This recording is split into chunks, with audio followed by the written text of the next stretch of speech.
Annuelle il y a quelques semaines. Et au cours de cette retraite, j'ai lu un ouvrage qui s'appelait « Aimer l'autre sans l'utiliser ». Attention aux lecteurs de ce livre, c'est un livre qui décape.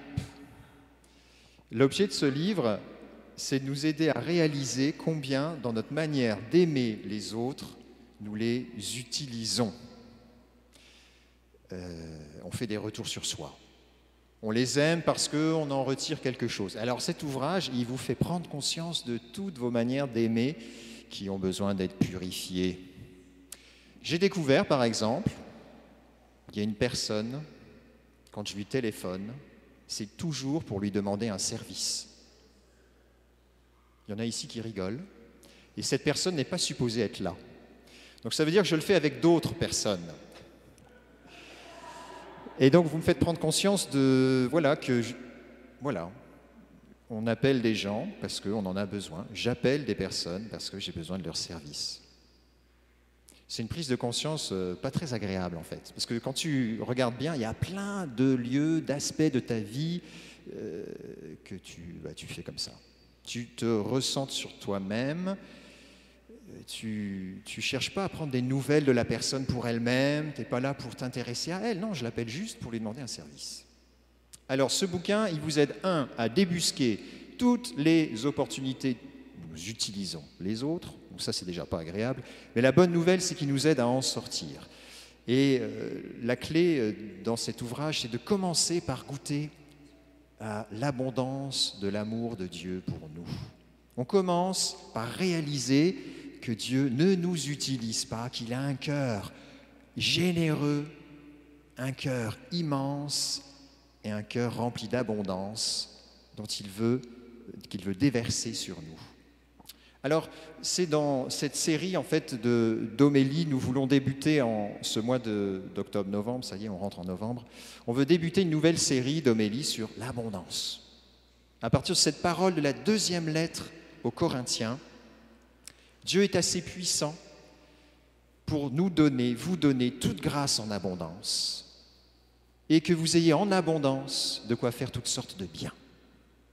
Dieu veut que notre cœur soit lui aussi dilaté comme le sien.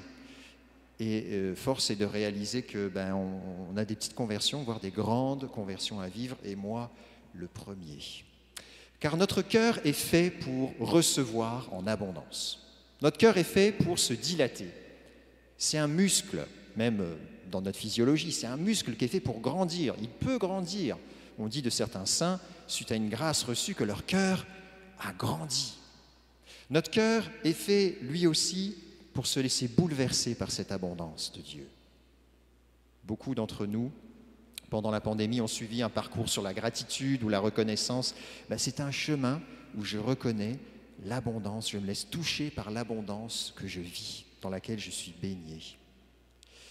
Et notre cœur est fait lui aussi en retour pour donner en abondance. Nous sommes faits pour ça. Ce cœur n'est pas fait pour se replier sur lui-même. Dans l'Ancien Testament, il y avait une manière d'attirer l'abondance. Vous savez comment on faisait? On faisait des sacrifices. On offrait des offrandes matérielles, des biens de nos champs. On offrait parfois de l'argent dans la dîme, on faisait des sacrifices d'holocauste, ça veut dire qu'on brûlait entièrement les prémices, les premiers petits veaux qui étaient nés d'une vache, on l'offrait en sacrifice à Dieu. Tout ça, parce qu'on voulait retomber dans la faveur de Dieu, parce qu'on avait eu le sentiment qu'il faut compenser une attitude peut-être de non-respect de l'alliance qu'on a eue. Alors on va réparer, on va compenser par des tas de manières d'offrandes et de sacrifices. C'est une manière de faire de la réciprocité. Je donne pour recevoir en abondance. Et c'est déjà bon, on l'a vu dans l'Ancien Testament, on l'a entendu dans la lettre aux Hébreux, qu'on a entendu ici en première lecture, ce que faisaient les grands prêtres dans le temple de Jérusalem, même à l'époque de Jésus. Ils offraient chaque jour des sacrifices pour leurs propres péchés et pour ceux du peuple. On offrait les sacrifices dans le temple de Jérusalem pour nous réconcilier avec Dieu. Autrement dit, l'offrande et le sacrifice, ça nous reliait, ça rétablissait le lien entre l'humanité et la divinité, et il y avait une respiration. Ça, on le vit nous aussi très simplement lorsque un ami vient vous aider à préparer votre terrain avant l'hiver. Puis en échange de service, vous allez l'aider à monter son abri tempo. C'est tout naturel, on fait tout ça. On me rend service, je rends service, et c'est bon, c'est très bon. Ça consolide notre amitié, ça consolide notre lien. On peut aussi offrir à un moment donné un cadeau à quelqu'un qui est venu me visiter, ou on va rendre visite à une personne malade, on vient avec un bouquet de fleurs. Il y a autant de choses qui viennent entretenir un lien et consolider un lien d'amitié et consolider une relation. En cela, c'est bon. La difficulté, c'est que dans ces relations se cache l'utilisation. On peut être d'accord de se rendre des services, mais c'est utilitariste, dans le fond. Jésus vient profondément nous libérer de cet utilitarisme. J'ai réalisé cette semaine, en fait, j'aime bien cuisiner. J'aime bien faire la cuisine. Et quand je fais la cuisine au presbytère, c'est pour tout le monde. Tout le monde en profite. Père Kevin est très content de la bouffe que je fais. Il me l'a redit hier. Mais en fait, ce que j'aime, c'est bien manger. J'aime bien la bonne bouffe. Désolé, je suis français, qu'est-ce que vous voulez? On ne me changera pas. Et donc, j'aime bien faire des bonnes choses. Évidemment, ça sert pour les autres parce que tout le monde en profite. Mais le critère premier, si je regarde, c'est moi. J'ai pris conscience aussi quand je faisais des cadeaux pour mes neveux et nièces qui étaient plus petits, j'offrais des jouets que j'avais envie d'avoir quand j'étais petit. Ça arrive à tout le monde, hein. Des Lego, les trucs super que tu as envie d'avoir. Et puis quand tu es adulte, tu joues encore avec le jouet de l'enfant. Tu n'es pas sûr que ça l'intéresse lui, mais toi, ça t'intéresse. Alors, tout ça, encore une fois, se cache là-dedans une manière d'utiliser, ou en tout cas une manière de se servir soi-même sous l'apparence d'un don. Alors Jésus va nous aider à purifier cela.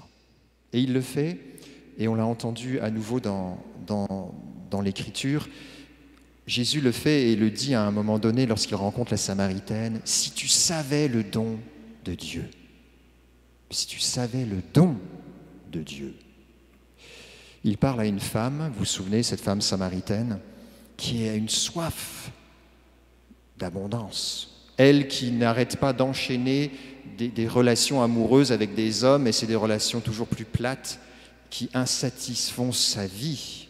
Elle cherche l'abondance, cette femme. Jésus se révèle comme le don. Et dans la lettre aux Hébreux, à nouveau, on l'a entendu. Jésus, il n'est pas comme les grands prêtres du temple. On l'a entendu, il est celui qui n'a plus besoin d'offrir des sacrifices chaque jour, comme les grands prêtres, car il l'a fait une fois pour toutes en s'offrant lui-même. Jésus a fait l'offrande qui relie l'humanité à Dieu une fois pour toutes en s'offrant lui-même. Ça veut dire qu'il est le don parfait et définitif. Il l'a fait une fois pour toutes. Ça veut dire la bonne nouvelle, tout ce qu'on a à offrir, tout don qu'on a à faire, c'est le don du Christ, c'est le don définitif. Jésus l'a fait, on n'a rien d'autre à offrir. C'est fait une fois pour toutes. Ce mot définitif est fort. Tout ce qu'on a à faire, nous, c'est nous unir à Jésus qui se donne. On est là pour nous unir à Jésus qui s'offre. Il l'a fait. On n'a plus besoin d'acheter les grâces divines. Prenons un exemple. La quête qu'on fait pendant la messe. C'est une manière matérielle de nous unir au sacrifice du Christ. Il y a deux sens. On va visiter les deux sens. Et c'est le premier. En offrant dans le panier qui passe de l'argent, je m'unis à Jésus qui lui-même va se rendre présent sur l'autel et actualiser cette offrande définitive qu'il a faite de son corps, une fois pour toutes. Et cet argent, c'est une part, c'est une offrande, elle représente une part de ce que je possède qui m'aide en sacrifice, j'offre quelque chose qui m'aide à m'unir à Jésus. Donc je ne suis pas là à offrir un 5 piastres ou à ce que je trouve dans ma poche Comme, tu sais, je vais payer ma place de cinéma quand je vais voir le dernier James Bond, je mets 15 piastres. Quand je vais au gym, je mets 12 piastres. Quand je vais au temps perdu, je mets 10 piastres. Je ne suis pas là pour payer un service. Je ne suis pas dans la réciprocité du tout. Je ne suis pas là pour acheter une grâce, pour payer le prêtre. Il a bien prêché, je vais mettre un peu plus ce dimanche. Non, je ne suis pas là pour ça. Je ne suis pas là pour le prêtre. Je suis là pour le Christ qui donne sa vie par amour pour moi. La question que je dois donc me poser, ce n'est pas combien je dois donner, c'est quel geste sacrificiel je dois faire pour m'unir à Jésus qui donne tout pour moi. Quel est ce sacrifice que je peux faire même matériellement pour m'unir à Jésus? Oui, je le fais déjà en offrant du temps. Lorsque j'offre du temps, dans le bénévolat, dans les services que je rends ici ou ailleurs pour le Seigneur, je m'unis au Seigneur. Je suis son disciple, je me mets à sa suite. Lorsque je fais grandir mes compétences, je fais fructifier mes talents qui viennent de Dieu pour être encore plus fécond, je m'unis au Seigneur qui me fait porter du fruit. Et aussi lorsque je donne de mon argent, lorsque je donne une part de mes biens en sacrifice. Et c'est important de penser aussi à cette notion de l'argent. Quelle est la part que je veux donner pour m'unir de manière sacrificielle au Seigneur Jésus? C'est ça le but de la quête. Il y a aussi évidemment le deuxième sens de la quête. Dans la tradition chrétienne, les premiers chrétiens apportaient le pain et le vin qui lui-même allait permettre l'actualisation du sacrifice de la messe. Donc on prélevait sur le pain qui était apporté par les personnes le vin qui allait servir à l'autel pour être consacré.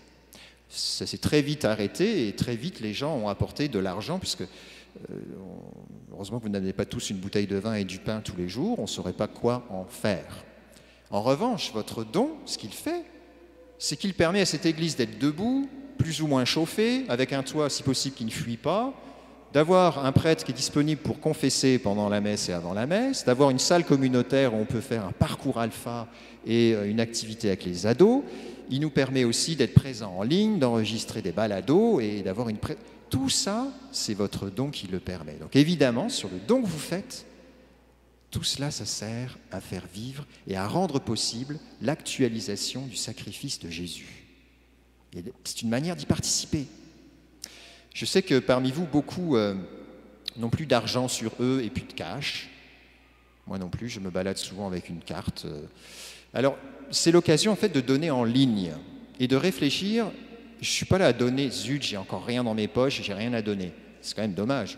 Je ne peux pas m'unir au Seigneur de manière sacrificielle par mon argent. Il y a quelque chose dans ma vie qui manque. Mais on peut le prévoir. Et c'est à ça que c'est intéressant dans le don en ligne, c'est que beaucoup parmi vous, on réfléchit sur combien je veux donner. C'est quoi pour moi un geste sacrificiel pour le Seigneur, libre, tu sais, je ne suis pas juste en train de prendre ce que je trouve dans la poche, je le décide, je le réfléchis et librement je le fais. Alors on vous a donné au début de la messe une petite carte, je donne en ligne, c'est aussi pour vous rendre à l'aise quand le panier passe, vous n'êtes pas obligé de mettre quelque chose, vous le donnez déjà en ligne, donc vous êtes libre.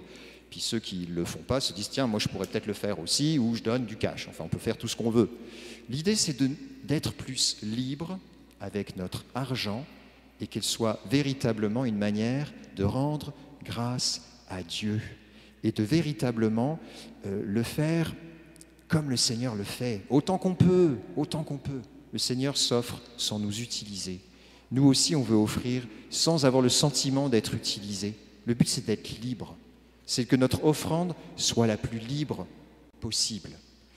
Alors, Seigneur, nous te rendons grâce pour tous tes dons, pour tout ce que tu nous donnes.